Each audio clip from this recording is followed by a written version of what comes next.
Hello students, study by method में एक बार फिर से आप सभी का बहुत बहुत स्वागत है। आज हम सीखने जा रहे हैं सबसे इम्पॉर्टेंट टॉपिक, जिसे क्या कहते हैं, ज़ीरोज़ ऑफ द पॉलिनोमियल। सबसे इम्पॉर्टेंट टॉपिक है, तो आप प्लीज़ वीडियो पूरा ज़रूर देखें। 10th बोर्ड के लिए ये टॉपिक बहुत इम्पॉर्टेंट है और इस टॉपिक से क्वेश्चन ज़रूर पूछे जाते हैं। तो अच्छे से समझेंगे और एक एक स्टेप से समझेंगे, तो आप पूरा वीडियो देखें। चलिए शुरू करते हैं।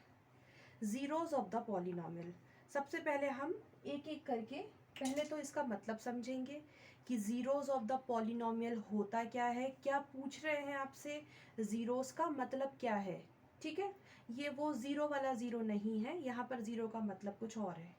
ठीक है, तो पहले वो समझेंगे, उसके बाद फिर देखेंगे कैसे हम ज़ीरोज़ निकालते हैं किसी पॉलिनोमियल के। तो कुछ सब मैं अभी डिस्कस करूंगी। इस पर बेस्ड और भी कई सारे क्वेश्चंस हैं, उनकी प्रैक्टिस हम नेक्स्ट वीडियो में ज़रूर करेंगे। तो आप इस वीडियो को पहले ध्यान से अच्छे से समझें। तो चलिए शुरू करते हैं ज़ीरोज़ ऑफ द पॉलिनोमियल। तो देखिए, सबसे पहले मतलब समझिए, ज़ीरोज़ ऑफ द पॉलिनोमियल का मतलब क्या है। मान लीजिए आप सभी को आता है कि किसी पॉलिनोमियल को कैसे रिप्रेजेंट करते हैं। तो कैसे करते हैं, एक पॉलिनोमियल मेरे पास p है और यहाँ इसमें x लिखा है। इसका क्या मतलब है बच्चों, polynomial p in x variable. इसका मतलब है, क्या बात की है यहाँ पर, पॉलिनोमियल इन वन वेरिएबल। मतलब अभी हम जिन पॉलिनोमियल्स को पढ़ेंगे वहाँ पर सिर्फ एक वेरिएबल मिलेगा जो कि x है। हो सकता है y हो या फिर z हो, क्योंकि वेरिएबल को आप इंग्लिश अल्फ़ाबेट से दिखाते हैं, राइट। तो यहाँ पर अभी हम जो पढ़ेंगे वो सारे पॉलिनोमियल वन वेरिएबल होंगे, जिसमें x है या फिर y है या फिर z है। ऐसे नहीं होगा कि x भी आ रहा है, y भी आ रहा है, z भी आ रहा है, अभी हमें ये नहीं पढ़ना। ठीक है, तो चलिए, polynomial p in x variable, ये दिखाने का, रिप्रेजेंट करने का तरीका है, मेरे पास है, मैं कुछ भी यहाँ पर लिख देती हूँ। ठीक है, तो यहाँ पर मैं लिख लेती हूँ x² - 1। तो सबसे पहले तो यहाँ पर ये चेक करना होगा कि क्या ये एक एल्जेब्रिक एक्सप्रेशन है, यस और नो। तो क्या होते हैं एल्जेब्रिक एक्सप्रेशन, एल्जेब्रा या एल्जेब्रिक एक्सप्रेशन। तो एक्सप्रेशन मतलब क्या होता है, कलेक्शन ऑफ टर्म्स। तो ये एक पूरी टर्म है और ये भी टर्म है, तो ये कलेक्शन ऑफ टर्म्स है, इसका मतलब ये एक्सप्रेशन है। और एल्जेब्रा तो है ही, क्योंकि x वेरिएबल है जो कि अननोन है, उसकी वैल्यू हम पता करने वाले हैं, फाइंड करने वाले हैं। तो ये एक एल्जेब्रिक एक्सप्रेशन है। दूसरी बात आपको चेक करना है, क्या ये एक पॉलिनोमियल भी है। तो उसे कैसे चेक करते हैं, तो जो वेरिएबल होता है, यहाँ पर x एक वेरिएबल है जिसकी वैल्यू वेरी कर सकती है, चेंज कर सकते हैं, और उसे इंग्लिश अल्फ़ाबेट से हम रिप्रेजेंट करते हैं। तो यहाँ पर क्या करेंगे, ये देखते हैं वेरिएबल की जो पावर या एक्सपोनेंट है वो क्या होनी चाहिए बच्चों, होल नंबर होनी चाहिए। और होल नंबर मतलब नॉन नेगेटिव इंटीजर होने चाहिए। ठीक है, इसका मतलब है यहाँ पर कुछ भी माइनस में नहीं आना चाहिए, -1 -2 एंड सो ऑन, ये सब नहीं आएंगे। तो हमने चेक कर लिया, वेरिएबल x है, इसकी पावर 2 है जो कि होल नंबर है, मतलब ये पूरा एल्जेब्रिक एक्सप्रेशन एक क्या है, ये पूरा एल्जेब्रिक एक्सप्रेशन एक क्या है, पॉलिनोमियल है। चलिए चेक भी कर लिया। अब हम पढ़ते हैं ज़ीरोज़ ऑफ द पॉलिनोमियल। तो इसका मतलब क्या है, देखिए, ये जो x लिखा है ना, x को, x मतलब वेरिएबल, इसे मैं क्या रखूं, x की वैल्यू क्या रखें, x की वैल्यू क्या रखें, किस में रखना है, एल्जेब्रिक एक्सप्रेशन आपका जो पॉलिनोमियल है उसी में रखेंगे, ऑब्वियसली उसी में रखेंगे। तो इस पॉलिनोमियल में x की क्या वैल्यू रखी जाए कि ये पूरा पॉलिनोमियल क्या हो जाए, ज़ीरो हो जाए। फिर से समझा रही हूँ, ध्यान से सुनेंगे, बहुत इम्पॉर्टेंट है। ज़ीरोज़ ऑफ द पॉलिनोमियल बहुत इम्पॉर्टेंट है। देखिए, मैंने ये कहा है वेरिएबल x की वैल्यू क्या रखने पर पूरा का पूरा एल्जेब्रिक एक्सप्रेशन जो कि पॉलिनोमियल है, हम चेक कर चुके हैं, वो क्या हो जाए, ज़ीरो हो जाए। और यही, इसी का मतलब होता है ज़ीरोज़ ऑफ द पॉलिनोमियल, और कुछ भी नहीं है। मतलब अगर आपके पास कोई और भी अगर पॉलिनोमियल है, जैसे मैं मान लेती हूँ मेरे पास एक और पॉलिनोमियल है, polynomial Q in x variable, जो कि दिया है x+5। ये भी पॉलिनोमियल है, x पर कुछ नहीं होता तो पावर क्या मानते हैं, 1 मानते हैं। इम्पॉर्टेंट पॉइंट है, फिर से बताती हूँ, x की पावर को 0 नहीं मानते, क्योंकि x की पावर 0 का मतलब हो जाता है 1, और इस पूरे का मतलब अगर 1 हो गया तो आपने तो वेरिएबल गायब कर दिया। तो ये नहीं करना है, ये नहीं करना है। x की पावर कुछ नहीं है तो 1 मानी जाएगी, क्योंकि वो पूरा फिर x ही रह जाएगा, 1 एक होल नंबर है, तो ये तो है पॉलिनोमियल। ठीक है, तो ये मान के चलते हैं आपके पास एक पॉलिनोमियल है जो कि आपको दिख रहा है। अब इस पॉलिनोमियल में आपसे पूछा जाता है find the zeros of the polynomial, ऐसे ही पूछते हैं। तो क्या मतलब हुआ पहले तो जीरो का, कि जीरोस का क्या मतलब क्या है, जीरोस क्या होते हैं। तो देखिए, x की जगह पर, x वेरिएबल है, x की जगह पर ऐसी कौन सी वैल्यू रखी जाए पूरे के पूरे पॉलिनोमियल को वो ज़ीरो कर दे। x की जगह पर ऐसी कौन सी वैल्यू रखी जाए कि वो पूरी की पूरी पॉलिनोमियल को ज़ीरो कर दे। और कहाँ पर रखना है, ऑब्वियसली आप अपने पॉलिनोमियल में in the place of variable वो वैल्यू पुट करेंगे। तो आपको वो वैल्यू चाहिए वेरिएबल की जो पूरे के पूरे पॉलिनोमियल को ज़ीरो कर दे, और यही मतलब है ज़ीरोस ऑफ द पॉलिनोमियल का। आई होप सभी को समझ आया है कि मतलब क्या होता है ज़ीरोस ऑफ द पॉलिनोमियल। अब हम देखते हैं कैसे फाइंड किया जाएगा। तो यही एक पॉलिनोमियल ले लेते हैं और उसे करना सीखते हैं कैसे ज़ीरोस निकालते हैं। तो मेरे पास एक पॉलिनोमियल है, polynomial p in x variable is equal to x² - 1। ये है पॉलिनोमियल, चेक हम पहले भी कर चुके थे। अब इसमें मुझसे पूछा गया है find the zeros of the polynomial. तो जीरोस का मतलब समझा है हमने, x की जगह पर, x वेरिएबल है, इसकी जगह पर ऐसी कौन सी वैल्यू आएगी जो इस पूरे पॉलिनोमियल में वेरिएबल के प्लेस पर रखने पर इस पूरे के पूरे पॉलिनोमियल को ज़ीरो बना देगी। ठीक है, तो देखिए अब इसे करने के हमारे पास कितने तरीके हैं, एक एक करके समझेंगे। सबसे पहले इसे देखकर आप पता कर सकते हैं क्या, बिल्कुल कर सकते हैं। देखिए, अगर मैं यहाँ इस वेरिएबल की प्लेस पे 1 रख दूँ तो मुझे क्या मिलेगा, 1 1 ज़ा 1 -1, 1 में से 1 जाएगा 0। देखो, पूरे पॉलिनोमियल को 0 कर दिया ना, किसने किया, x को जब आप 1 रख रहे थे तो आपके पॉलिनोमियल को ये पूरा का पूरा 0 बना दे रहा था। इसका मतलब हुआ इस पॉलिनोमियल का एक 0 आप निकाल चुके, जो कि क्या है, 1।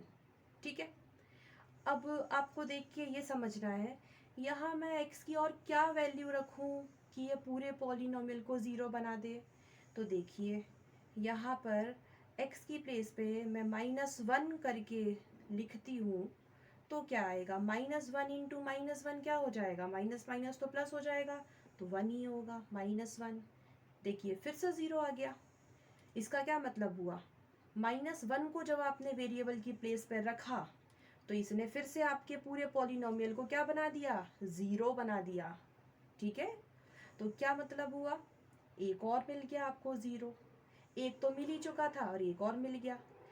ठीक है, क्या मिला वो 0, देखिए वो मिला आपको -1। तो ये एक बहुत सिंपल तरीका था, बट ये तरीका कब काम आएगा, जब कोई इजी क्वेश्चन है सामने। तो आप ये देख करके अंदाज़ा लगा सकते हैं कि यार हम किसी वेरिएबल की जगह पर -1 रख के देख रहे हैं, 1 रख के देख रहे हैं, तो सॉल्व करने पर वो पूरे के पूरे पॉलिनोमियल को 0 कर दे रहा है। अब एक और तरीका है, वो भी देखिए।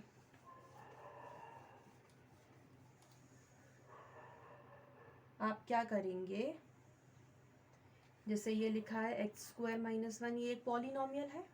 आप क्या कीजिए, अगर आप ये नहीं कर पा रहे हैं यहाँ पर इसे देख के कि यहाँ पर 1 लिखें, -1 लिखें, 2 लिखें, 3 लिखें, क्या लिखें कि ये कैलकुलेट करने पर ये पूरा का पूरा क्या बन जाए, फिर 0 बन जाए, तो आपको ये करना है, ये जो पॉलिनोमियल है इसके इक्वल में 0 लिख दीजिए। कुछ भी नहीं करना है, जो भी कोई पॉलिनोमियल यहाँ दिया जाएगा उसके इक्वल में 0 रखिए और x की वैल्यू निकालिए, ठीक है। जो वैल्यू x की निकलेगी वही क्या होंगे, ज़ीरोज़ ऑफ द पॉलिनोमियल। क्यों होंगे, क्योंकि x की वैल्यू को ही आप पॉलिनोमियल में रखेंगे तो वो पूरे के पूरे पॉलिनोमियल को ज़ीरो बना देगा, राइट। चलिए देखते हैं इसे कैसे करेंगे, x की वैल्यू कैसे निकालेंगे। तो जिसकी वैल्यू निकालनी है उसे तो हम वही रहने देते हैं, ज़ीरो यहाँ पर भी एज इट इज़ है, कोई यहाँ पर कुछ नहीं किया हमने। ये यहाँ -1 है, यहाँ जाके +1 हो जाएगा। और 0 + 1 0 मतलब कुछ है ही नहीं, 1 आप प्लस कर रहे हैं तो 1 ही आएगा। तो अब यहाँ पर स्क्वायर जब हटता है तो यहाँ पर क्या हो जाता है, ओवर रूट हो जाता है, ठीक है। अब क्या हुआ, x की वैल्यू क्या मिल गई आपको, ±√1। इसका मतलब x की वैल्यू एक बार पॉजिटिव क्या होगी, 1 होगी, स्क्वायर रूट तो 1 का 1 ही होगा, और एक बार -1 होगी। और हमने अभी पहले देखा था वहाँ भी यही आई थी, 1 एंड -1, ठीक है। तो एक ये तरीका है कि आप क्या करें, पॉलिनोमियल को इक्वल में 0 रखें, देन x की वैल्यू फाइंड करें तो भी आपको ज़ीरोज़ मिल जाएंगे। एक और तरीका है वो भी देखते हैं। देखिए यहाँ पर आपको समझ आ रहा होगा, यहाँ मैथ्स की एक बेसिक आइडेंटिटी यूज़ हो रही है। कौन सी आइडेंटिटी यूज़ हो रही है, तो यहाँ पर हम यूज़ कर सकते हैं a² - b² क्या होता है, a + b and a - b, यही होता है। तो क्या यहाँ पर ये दिखाई दे रहा है, बिल्कुल दिखाई दे रहा है। x² लिखा है ना, -1 का स्क्वायर तो 1 1 ज़ा 1 ही होगा। तो ये बिल्कुल यहाँ पर अप्लाई की जा सकती है। तो देखिए करके देखिए, यहाँ पर आपका क्या है, a है आपका x एंड b क्या है 1। अब ये बेसिक आइडेंटिटी के हिसाब से आपको क्या करना है, यहाँ पर वैल्यू प्लेस करना है। तो वैल्यू प्लेस कर दीजिए, क्या हो जाएगा, दिस इज x, ओके। ये हो जाएगा x + 1 एंड x - 1, बिल्कुल यही होगा। अब x + 1 = 0 रख के x की वैल्यू निकालिए, तो क्या वैल्यू आ गई आपकी 1, एंड x - 1 रख के x की वैल्यू निकालिए तो क्या वैल्यू आ गई आपके पास, सॉरी यहाँ पर x + 1 = 0, प्लस का 1 यहाँ जाके माइनस का 1 हो जाएगा, I am sorry for that, plus का 1 यहाँ जाके माइनस का 1 हो जाएगा। तो 0 - 1 विल बी -1। जब भी 0 मतलब कुछ भी नहीं है, इसमें से आप कुछ भी माइनस करते हो तो आंसर आपका माइनस में आता है, इसे आप याद रखें। चलिए यहाँ पर क्या होगा, ये माइनस का था, यहाँ जाके प्लस हो जाएगा, तो ये कितना हो जाएगा, +1। यहाँ कुछ नहीं है मतलब पॉजिटिव साइन चल रहा है। तो देखिए सेम आंसर फिर आ गया, -1 एंड +1। ये लिखने की वैसे ज़रूरत नहीं है 1, ऐसा लिख सकते हैं। इसका मतलब क्या हुआ, आपने तीनों तरीके से देखा, आंसर तो सेम ही निकल रहे थे। तो कभी कभी कुछ क्वेश्चन को देख के आप डायरेक्ट भी बता सकते हैं कि इसके ज़ीरोस क्या हो सकते हैं, और कभी कभी ऐसा हो सकता है कि आपको x की वैल्यू निकालना रहे, तभी भी आप बता सकते हैं। चलिए अब ये कैसे पता करेंगे कि किसी पॉलिनोमियल को देख करके आपको ये पता करना है कि इसके कितने ज़ीरोज़ निकल सकते हैं। तो वो कैसे पता करते हैं, वो पता करते हैं हम, या हम कैसे फाइंड करते हैं, तो हम डिग्री के बेसिस पे फाइंड करते हैं। अब डिग्री मतलब क्या है, highest power of the variable is called degree, ये पहले भी पढ़ा चुके हैं। यहाँ पर वेरिएबल x है, इसकी जो आपको दिख रही है हाईएस्ट पावर वो है 2, तो इसकी डिग्री क्या हुई इस पॉलिनोमियल की, 2, ठीक है। तो इसका क्या मतलब हुआ, इसके जो ज़ीरोज़ निकल के आएंगे वो 2 होंगे, 2 होंगे, कितने होंगे 2। और अभी हमने सॉल्व भी किया था तो 2 ही आ रहे थे, एक +1 आ रहा था, एक -1 आ रहा था ना। और ये +1 एंड -1 क्या दिखाते हैं, ये दिखाते हैं अगर आप वेरिएबल मतलब x की जगह पर इन्हें रख के देखते हैं तो ये आपके पूरे के पूरे पॉलिनोमियल को 0 बना देते हैं। यही होते हैं ज़ीरोज़ ऑफ द पॉलिनोमियल। और आपको दूसरी बात ये बताई है कि कैसे आप पता कर सकते हैं किसी पॉलिनोमियल को देख करके कि इसके कितने ज़ीरोज़ आ सकते हैं। तो वो कैसे करते हैं हम, डिग्री देख के, और डिग्री क्या होती है, हाईएस्ट पावर या फिर exponent of the variable. Polynomial में जो भी वेरिएबल होगा उसकी आपको हाईएस्ट डिग्री देखनी है, तो जो डिग्री हाईएस्ट होगी उतने ही जीरोस आएंगे। चलिए आज की वीडियो के लिए सिर्फ इतना ही। जीरोस ऑफ द पॉलिनॉमियल पर बहुत सारे क्वेश्चंस है, तो मैं एक